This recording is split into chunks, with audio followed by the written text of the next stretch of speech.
गरीदा, आपसे जानना चाहूंगी, आपको क्या लगता है क्या होने जा रहा है? स्पेशली मैं बात करना चाह रही हूँ पीटीआई का मुस्तकबिल कैसा देख रही हैं? एक के बाद एक जहां विकेट गिरने का सिलसिला जारी है, वहीं कुछ मुलाकातें भी हैं, उनका भी अहवाल आपके सामने ही है। आपको क्या लगता है क्या होगा सियासी मुस्तकबिल पीटीआई का?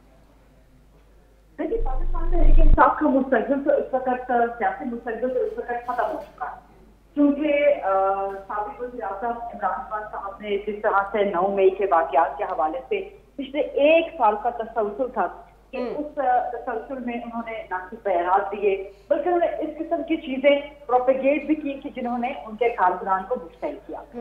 अब ये चीज तो वाज़ेह हो चुकी है कि जो 9 मई के वाक़यात में मुलव्विस थे मुख्तलिफ हसास तनकीबात पे हमलों में, जीएसपी हमले में, कोर कमांडर हाउस के हमले में, तो पाकिस्तान तहरीक इंसाफ के अपने ही कारकुनान थे और वो एडमिट भी कर लिए गए कि जी हमारे कारकुनान थे।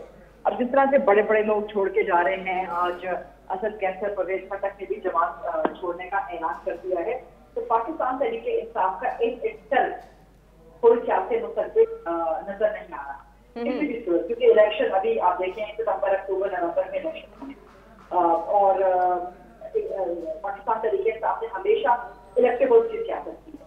कभी भी उन्होंने नौजवान चेहरों की बुनियाद पे अपना कंप्लीट या अपना 50% भी उन्होंने सियासत का नहीं बना।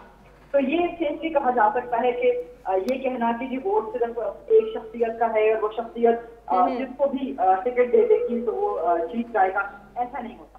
ऐसा होगा भी नहीं, क्योंकि पाकिस्तान तरीके इंसाफ का ये सियासी माजी नहीं है।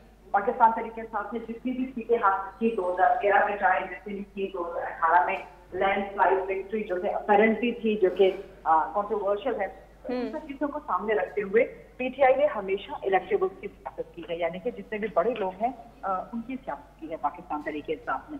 तो वो इलेक्टेबल्स इस वक्त पीटीआई के पास मौजूद नहीं है और उन इलेक्टेबल्स के होते हुए अब 342 सीटें हैं कौमी असेंबली के ऐवान में।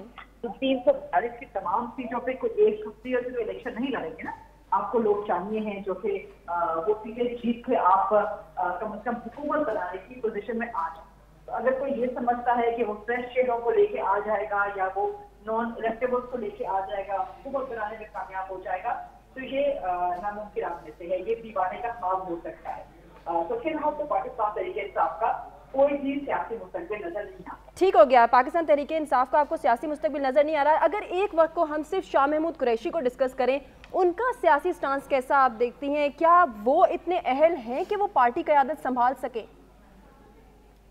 लेकिन जहाँ तक शाह महमूद कुरैशी का सवाल है, एक जमाने में वो मुस्लिम लीग के साथ भी रहे, फिर पाकिस्तान पीपल्स पार्टी के साथ उनका बड़ा अच्छा ताल्लुक रहा, फिर पाकिस्तान तहरीक इंसाफ में वो कई पोजीशन में रहे। तो खान साहब, शाह महमूद कुरैशी साहब के लिए जो इस वक्त एट स्टेक है पॉलिटिकली, वो बहुत ज्यादा है। ना वो बीजेपी से जा सकते हैं, ना वो कोई पार्टी में लगा सकते हैं, ना पीपल्स पार्टी को वापस दे, क्योंकि ये दोनों जमातें पहले ही ओवर क्राउडेड है। इलेक्शन आने वाले हैं, सब बातें जो है अक्सर देखती हैं कि वो किसको टिकट देंगी और उस टिकट से कोई उसके मध्य मुकाबले कोई बड़ी शख्सियत तो नहीं है, ताकि ऐसा ना हो कि वोट बैंक टूट जाए।